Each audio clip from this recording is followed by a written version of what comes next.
Assalamualaikum warahmatullahi wabarakatuh. Yang terhormat Dr. Farid selaku PJMK dari mata kuliah Pendidikan Agama Islam. Perkenalkan, kami dari kelompok 6 IKMB 2022 akan mempresentasikan mengenai gizi dan makanan menurut Islam. Selanjutnya, kami akan memperkenalkan diri. Perkenalkan, yang pertama saya Dice Safira Nedrasari dengan nomor NIM terakhir 031. Perkenalkan, saya Wulan dari Anggreni Putri dengan NIM akhir 036. Perkenalkan, nama saya Devnia Pradia Putri dengan NIM akhir 039. Perkenalkan, saya Farahia Nur Ramadanti dengan NIM akhir 042.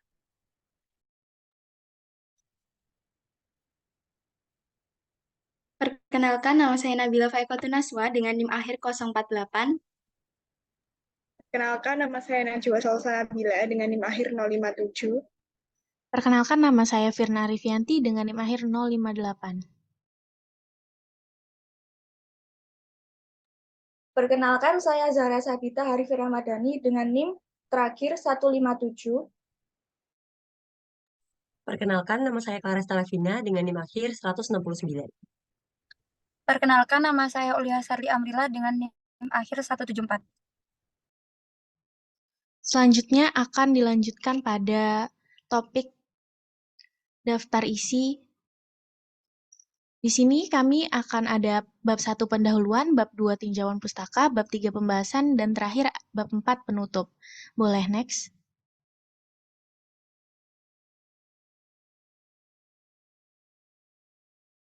Bab 1 pendahuluan akan dijelaskan oleh rekan saya. Baik, di sini saya akan menjelaskan mengenai latar belakang, yaitu zat gizi adalah elemen dalam makanan yang memiliki peran penting bagi kesehatan tubuh. Zat gizi berperan dalam mengatur metabolisme tubuh, memelihara, mengganti jaringan tubuh, mendukung tumbuhan, serta berperan dalam mekanisme pertahanan tubuh. Dalam Islam, mewajibkan bagi setiap muslim untuk mengkonsumsi makanan bergizi yang halal dan thayyib. Halal artinya terbebas dari zat-zat yang diharamkan oleh Islam seperti bangkai, darah, daging, babi, dan binatang yang disembelih tidak menyebut nama Allah, seperti yang disantumkan dalam Quran Surat Al-Ma'idah ayat 3. Sedangkan thayyib artinya baik dan bermanfaat untuk kesehatan tubuh, serta tidak menimbulkan masalah jika dikonsumsi baik dalam jangka waktu yang pendek maupun jangka waktu yang panjang. Sesuai dengan firman Allah, "Wahai manusia, makanlah dari makanan yang halal dan baik yang terdapat di bumi." Seperti yang tercantum dalam Quran Surat Al-Baqarah ayat 168. Mengkonsumsi makanan yang halal dan thayyib juga telah dicontohkan oleh suri tauladan kita, Rasulullah Shallallahu Alaihi Wasallam. Setiap tindakan yang beliau lakukan bernilai kebaikan di dunia dan akhirat. Begitu juga pola makan beliau diakui oleh dunia kesehatan sebagai pola makan sehat yang dapat menghindarkan diri dari berbagai penyakit. Selain itu, cara memperoleh makanan tersebut juga mempengaruhi sifat haram dan halalnya, serta cara pengolahan dalam memasak juga sangat berpengaruh terhadap kandungan gizi di suatu makanan.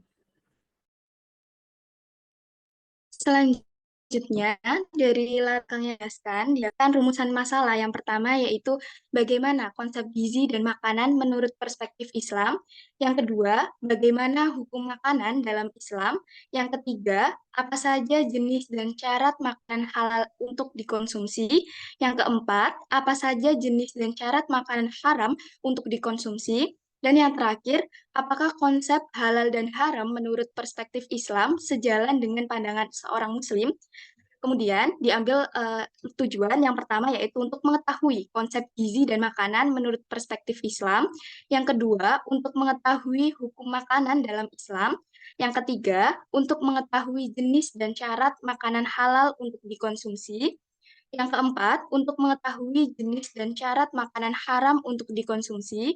Dan yang kelima, untuk mengetahui pandangan seorang Muslim terkait konsep halal dan haram yang telah dijelaskan dalam perspektif Islam.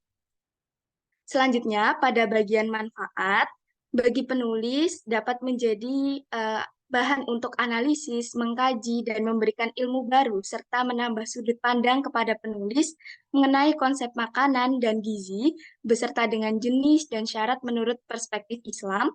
Kemudian, manfaat bagi pembaca dapat dijadikan sebagai salah satu media rujukan untuk menambah wawasan mengenai konsep makanan dan gizi, beserta dengan jenis dan syarat menurut perspektif Islam.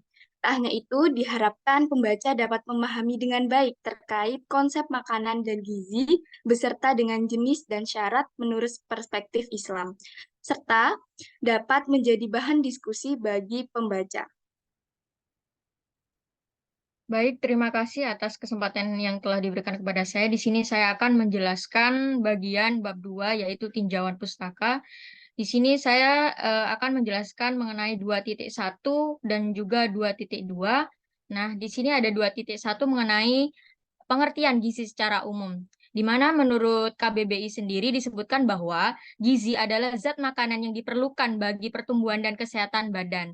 Gizi adalah suatu proses organisme menggunakan makanan yang dikonsumsi secara normal melalui proses digesti, absorpsi, transportasi, penyimpanan, metabolisme, dan juga pengeluaran zat-zat yang tidak digunakan untuk mempertahankan kehidupan, di mana pertumbuhan dan juga fungsi normal dari organ-organ serta menghasilkan energi.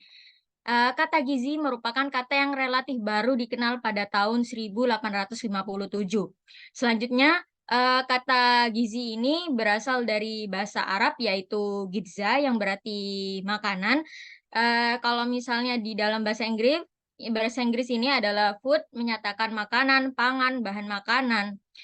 Gizi seimbang sendiri ini adalah susunan pangan sehari-hari yang mengandung zat gizi dan dalam jenis jumlah yang sesuai dengan kebutuhan tubuh dengan memperhatikan prinsip keanekaragaman pangan, aktivitas fisik, perilaku hidup bersih, dan mempertahankan berat badan normal untuk mencegah masalah-masalah gizi tersebut. Selanjutnya, di sini ada 2.2 mengenai pengertian makanan secara umum, di mana makanan mutlak dibutuhkan bagi tumbuh kembang anak baik secara fisik maupun psikis, di mana makanan yang masuk ke dalam tubuh juga diolah menjadi energi yang bermanfaat bagi aktivitas anak sehari-hari. Memilih asupan makanan yang baik anak bukan hanya dilihat dari faktor menyenangkan saja, tetapi juga perlu memilih makanan yang menyehatkan. Nah, berikut beberapa hal yang perlu dicermati oleh orang tua dalam memilih makan yang sehat bagi anak. Yang pertama itu ada pilih makanan yang seimbang bagi kebutuhan anak, seimbang nutrisi dan juga nilai gizinya. Yang kedua, sajikan makanan dalam bentuk yang sesuai dengan kematangan usia si anak. Yang ketiga, siapkan makanan sesuai piramida makanan yang baik dan menyehatkan bagi anak. Yang keempat, masaklah makanan dan pilih makanan di luar yang tidak mengandung perasa, pewarna, dan pengawet buatan dan berbahaya bagi tubuh.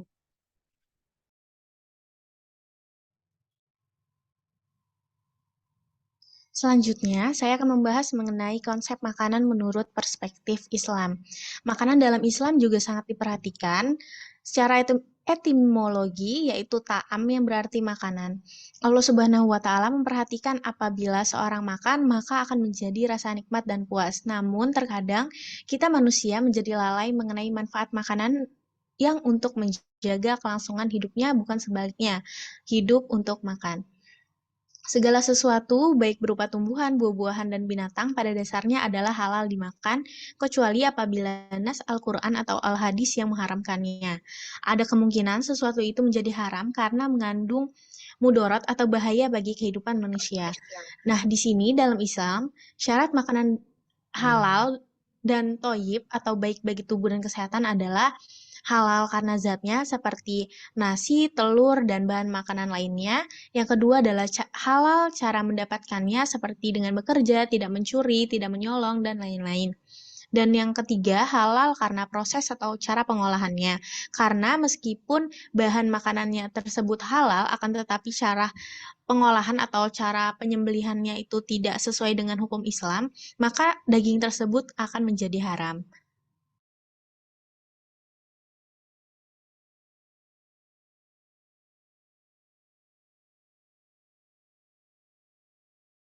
Selanjutnya, pada 2.4, konsep gizi menurut perspektif Islam. Islam mengatur umatnya untuk mengkonsumsi makanan yang halal, baik dan toyib atau tidak berlebihan dan baik untuk tubuh. Hal ini tercantum dalam beberapa ayat Al-Quran, yaitu surat Al-Baqarah ayat 168 dan juga Quran surat Al-A'raf ayat 31. Ayat tersebut menjelaskan bahwa manusia diwajibkan untuk mengkonsumsi makanan yang halal serta dalam jumlah yang seimbang. Hal ini juga sesuai dengan teori yang dikaji dalam ilmu gizi, yang disebut dengan prinsip gizi seimbang. Beberapa ayat Al-Quran yang menyebutkan berbagai jenis kelompok makanan yang mengandung karbohidrat, vitamin, mineral, protein, dan juga lemak, diantaranya adalah Quran Surat Yusuf ayat 43 tentang gandum, Quran Surat Yasin ayat 33 tentang biji-bijian, Quran Surat Al-Mu'minun tentang buah anggur dan kurma, Quran Surat Al-An'am tentang daging, dan Quran Surat Al-Baqarah tentang sayur-sayuran.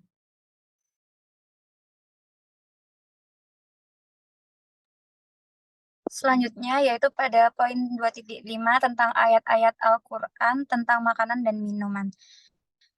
Jadi kepedulian Allah SWT sangat besar terhadap aktivitas makan untuk makhluknya. Hal ini tercermin dari firman-Nya dalam Al-Quran mengenai kata to'am yang berarti makanan yang terulang sebanyak 48 kali dalam berbagai bentuknya. Ditambah dengan kata akala yang berarti makan.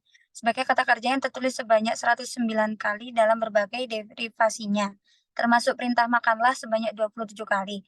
Sedangkan kegiatan yang berhubungan dengan makan yaitu minum, yang dalam bahasa Al-Quran disebut dengan syaribah, terulang sebanyak 39 kali. Contoh beberapa ayat yang berhubungan dengan makanan adalah yang pertama, Quran Surat An-Nahl ayat 16, Quran Surat An-Nahl ayat 114 dan Quran Surat Al-Maidah ayat 88 tentang manusia dianjurkan untuk mengonsumsi makanan yang halal dan toyib. Kemudian ada Quran Surat Al-Maidah ayat 3, Quran Surat Al-Baqarah ayat 68 dan Quran Surat Al-An'am ayat 45 tentang melarang makanan tertentu yang dianggap haram. Kemudian ada dianjurkan agar tidak boleh makan berlebihan pada Quran Surat Al-A'raf ayat 31 dan Quran Surat Toha ayat 81. Dan ada hendaklah manusia memperhatikan makanannya pada Quran Surat Abasa ayat 24. Next. Lalu selanjutnya pada poin 2.6 tentang filosofi nutrisi dalam Islam. Islam telah menghubungkan setiap tindakan yang dilakukan seorang muslim dalam hidupnya dengan tujuan untuk memuliakan kehidupannya. Nutrisi seperti halnya komponen kehidupan seorang muslim yang bertujuan untuk memperkuat ketaatan kepada Allah dan menggunakan untuk memberikan energi yang diperlukan bagi tubuh dan untuk menjaga kesehatannya dengan cara yang dapat menjamin kelangsungan hidup terus-menerus dalam menjalankan tugas dan memenuhi kewajibannya dalam penghambaan diri kepada Allah yang Maha Esa dan membangun bumi ini menurut agama Islam. Inilah dicontohkan oleh orang-orang terdahulu.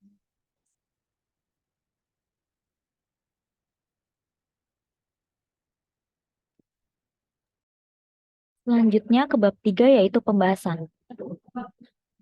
Yang pertama ada 3.1 tentang konsep gizi dan makanan menurut perspektif Islam.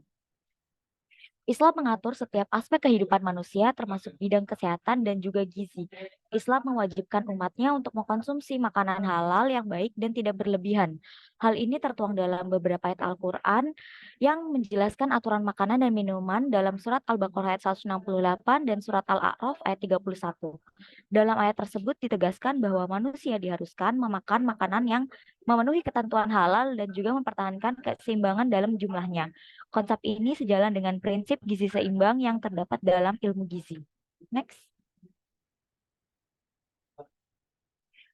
Terdapat 5 nutrisi yang dibutuhkan oleh tubuh manusia, yaitu yang pertama ada air.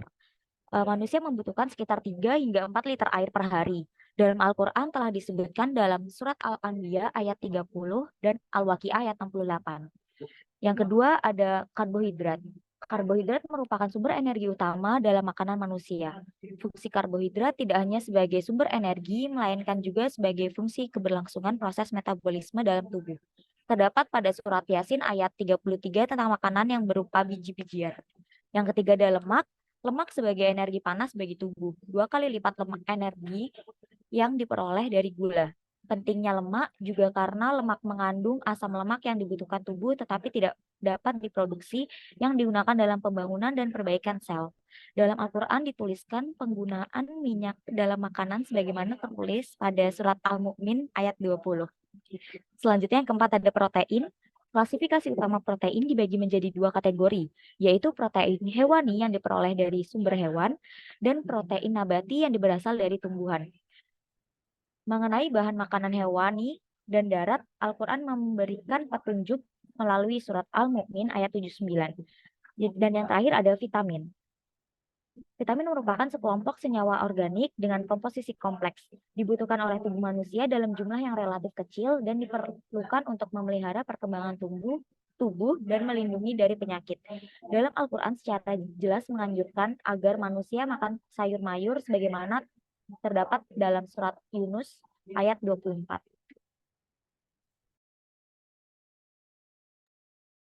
Selanjutnya dalam 3.2 yaitu hukum makanan dalam Islam. Islam tidak hanya mengatur ibadah tetapi juga merupakan agama yang sesuai dengan akal manusia. Hal ini sesuai dengan beberapa ketentuan Islam yang dapat dibuktikan melalui penelitian dan akal manusia seperti hukum makanan dan minuman yang halal dan haram. Istilah halal dan haram adalah terminologi yang sering digunakan terutama dalam konteks makanan dan keduanya memiliki asal-usul dari bahasa Arab. Halal merujuk pada apa yang diizinkan atau diperbolehkan, sementara haram berarti apa yang dilarang atau tidak diizinkan. Definisi halal mengacu pada sesuatu yang diizinkan dalam hukum Islam, yang boleh digunakan, diterapkan, atau dikonsumsi, dan yang tidak membahayakan. Jika memperhatikan cara memperolehnya, serta bukan hasil dari transaksi yang dilarang. Sementara itu, haram merujuk pada sesuatu yang dilarang dengan tegas dalam hukum Islam, baik karena sifatnya yang mungkin membahayakan atau cara perolehannya yang tidak sah. Perintah Allah untuk mengonsumsi makanan halal secara jelas disebutkan dalam Al-Quran pada surah Al-Maidah ayat 88. Terdapat ayat Al-Quran yang menerangkan jenis makanan dan minuman yang diharamkan diantaranya surat An-Nahl ayat 115, Al-Baqarah ayat 173, Al-Maidah ayat 3, dan Al-An'am ayat 145.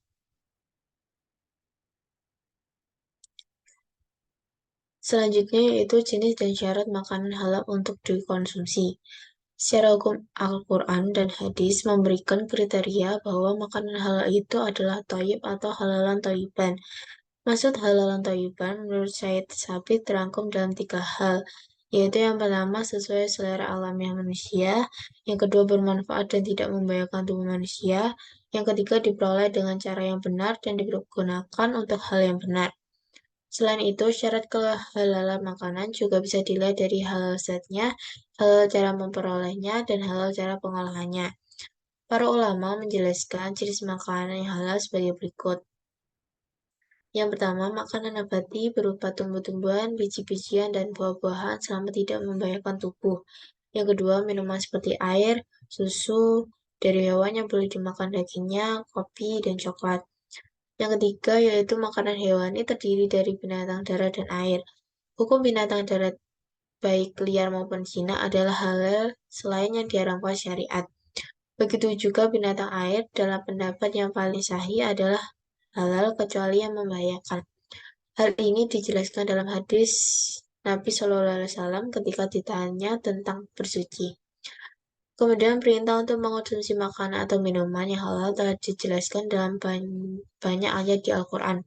Salah satunya tercantum pada surat Al-Baqarah ayat 168. Baik, di sini saya akan menjelaskan mengenai jenis dan syarat makanan yang haram untuk dikonsumsi. Yang pertama, kita akan mempelajari dulu apa itu haram. Haram diartikan sebagai suatu perkara yang dilarang, berdosa jika mengerjakannya dan berpahala jika meninggalkannya. Sebab dengan makanan yang haram itu adalah penyebab terhalangnya doa kita sekaligus dapat menggelapkan hati kita untuk cenderung kepada hal-hal yang baik dan bahkan memasukkan kita ke dalam neraka. Allah menjelaskan makanan-makanan yang diharamkan setelah menjelaskan makanan-makanan yang baik, di mana tercantum dalam surat Al-Baqarah ayat 173, yang berarti, sesungguhnya Allah hanya mengharamkan bagimu bangkai, darah, daging babi, dan binatang yang ketika disembelih disebut nama selain Allah. Tetapi barang siapa dalam keadaan terpaksa memakannya, sedang dia tidak menginginkannya dan tidak pula melampaui batas, maka tidak ada dosa baginya. Sesungguhnya Allah Maha Pengampun lagi Maha Penyayang. Berikut adalah pengelompokan binatang yang diharamkan. Menurut Abu Fajar Al-Kalami dan Abdul Wahid Al-Banjari, beberapa binatang yang diharamkan adalah bangkai, darah, daging babi, binatang yang disembelih bukan atas nama Allah. Lalu yang kedua adalah semua binatang yang hidup di dalam dua alam, seperti katak, buaya, penyu, dan yang lain sebagainya. Lalu yang ketiga ada binatang yang bertaring kuat seperti harimau, anjing, serigala, kucing, kera, dan lain sebagainya. Lalu yang selanjutnya ada binatang yang mempunyai kuku tajam seperti burung elang, kakak tua, nuri, raja wali, dan yang lain sebagainya. Lalu ada binatang yang diperintahkan untuk dibunuh, misalnya ular, anjing yang galak, kalajengking, burung elang, dan yang sebagainya. Lalu ada binatang yang dilarang untuk dibunuh, seperti semut, tawon, dan burung hudhud. Lalu kategori makanan yang diharamkan menurut Al-Quran tidak lain adalah yang pertama makanan yang didapat dengan cara yang tidak halal, seperti makanan hasil mencuri, hasil korupsi, hasil riba, dan cara yang lain yang dianggap melanggar syariat. Lalu yang kedua adalah semua makanan yang dipandang menjijikkan seperti yang tercantum pada surat Al-A'raf ayat 157, yang berarti yaitu orang-orang yang mengikuti Rasul Nabi yang ummi, yang namanya mereka dapat tertulis di dalam Taurat dan Injil yang ada di sisi mereka, yang menyuruh mereka mengerjakan yang ma'ruf dan melarang mereka mengerjakan hal yang mungkar, dan menghalalkan bagi mereka segala yang baik dan mengharamkan bagi mereka segala yang buruk dan membuang dari mereka beban-beban dan belenggu-belenggu yang ada pada mereka. Maka orang-orang yang beriman memuliakannya, menolongnya dan mengikuti cahaya-cahaya yang terang yang diturunkan kepadanya Al-Quran. Mereka itulah adalah orang-orang yang beruntung. Lalu yang ketiga ada segala jenis makanan baik yang bagi mereka memakannya akan menimbulkan keburukan untuk jiwa dan raga. Dan yang lain sebagainya adalah beberapa makanan yang halal tetapi menjadi haram, seperti pada konsep al-mauquzah yang konotasinya adalah sebuah pukulan yang keras, di mana dahulunya bangsa jahiliyah sering memukul binatang ternak menggunakan senjata tumpul untuk membuat mereka mati dalam keadaan tersiksa terlebih dahulu dan dibunuh tidak atas nama Allah. Binatang tersebut adalah haram untuk dimakan. Dan yang kedua adalah al-mutaradiyah yang berarti hewan yang terlempar dari tempat yang tinggi sehingga menyebabkan mereka mati, seperti jatuh dari gunung, sumur, lubang maupun tempat yang lainnya. Lalu yang ketiga ada al-natihah yang berarti sesuatu yang menjadi korban, dimaksudkan dengan hewan yang tertimpa hewan lain seperti kambing yang meninggal karena terseruduk oleh kambing lainnya. Dan yang keempat adalah al-sabu'u yang berarti hewan yang dimakan oleh binatang buas bertaring seperti singa atau harimau, atau dimangsa oleh hewan yang berkuku tajam seperti elang dan garuda. Di mana hal ini dimaksudkan kepada hewan yang beberapa anggota tubuhnya sudah dimakan terlebih dahulu oleh hewan buas. Kecuali setelah sebagian anggota tubuhnya dimakan oleh binatang buas itu, hewan tersebut masih belum mati dan sempat disembelih. Itu masih dianggap halal. Dan yang terakhir adalah al-nusuk yang berarti batu yang didirikan di Ka'bah, di mana mereka menyembelih binatang di atas batu tersebut untuk pengorbanan dan pendekatan diri kepada Tuhannya. Di mana sebagian orang tersebut menyebutkan nasb adalah berhala, sehingga yang dimaksudkan dalam peristiwa ini adalah hewan yang dipersembahkan untuk persembahan kepada Tuhan selain Allah. Yang selanjutnya adalah konsep halal dan haram menurut perspektif Islam yang sejalan dengan pandangan orang Muslim, di mana umat Muslim seharusnya menjadikan Al-Quran sebagai pedoman dan penuntun hidupnya. Konsep makanan halal dan haram juga masih tercantum dengan jelas di dalam Al-Quran. Berikut adalah ayat-ayat yang mengingatkan kita mengenai pemilihan makanan, seperti pada surat Al-Baqarah ayat 168, di mana ayat ini menunjukkan bahwa manusia harus memilih makanan yang halal dan baik. Hal ini dikarenakan makanan yang halal dapat mempengaruhi tidak hanya jasmani tetapi rohaninya. Sehingga makanan yang halal dan baik adalah makanan yang terbaik untuk dikonsumsi. Lalu yang kedua adalah surat Al-Baqarah ayat 29, di mana dalam ayat ini telah diperoleh pengertian bahwa wilayah keharaman dalam syariat Islam sesungguhnya adalah sangat sempit dan wilayah kehalalan adalah sesuatu yang sangat luas. Jadi selama segala sesuatu belum ada nas yang mengharamkan atau menghalalkannya, ia akan kembali kepada hukum asalnya, yaitu boleh yang berada di wilayah kemaafan Allah. Dari beberapa konsep inilah diperoleh bahwa tidak ada alasan untuk memakan sesuatu yang haram selain menjijikkan bahan-bahan tersebut juga mengandung sesuatu yang menyebabkan penyakit. Tentu saja hal ini adalah sesuatu yang sangat dihindari oleh kita, kaum para muslimin, di mana kita pasti menginginkan keadaan yang menguntungkan diri kita dan senantiasa memberikan yang terbaik dan bukannya sesuatu yang merugikan diri kita sendiri.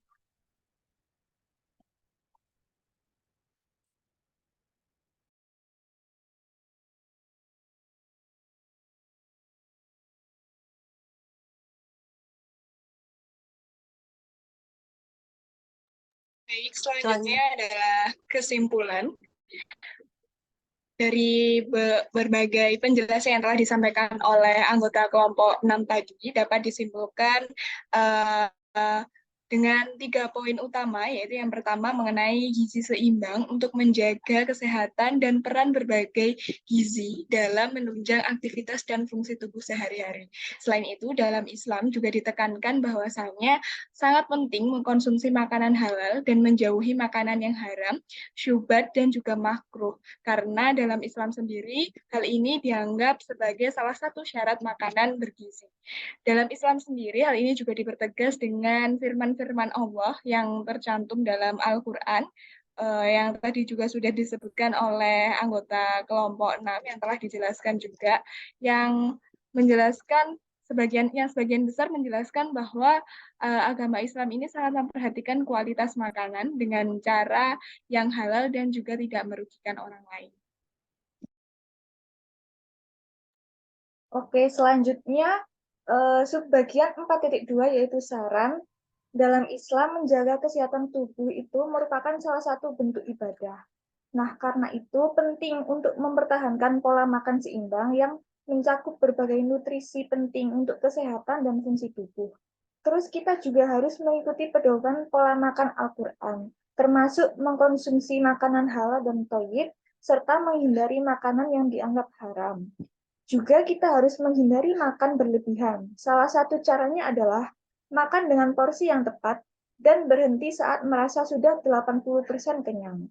Makanan merupakan kebutuhan dasar manusia untuk bertahan hidup, namun perlu diingat bahwa tujuan makanan adalah untuk bertahan hidup dan bukan sebaliknya, hidup untuk makan. Seperti yang telah disebutkan oleh teman saya tadi.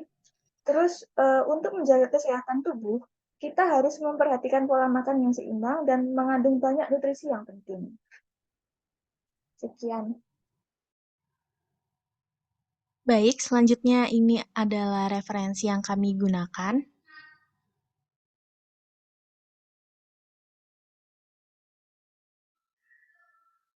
Sekian pemaparan dari kelompok kami mengenai gizi dan makanan menurut Islam. Mohon maaf bila ada kesalahan kata, kebaikan dan kesempurnaan hanyalah milik Allah dan kekurangan dari pribadi kami sendiri. Terima kasih. Wassalamualaikum warahmatullahi wabarakatuh. Waalaikumsalam warahmatullahi wabarakatuh.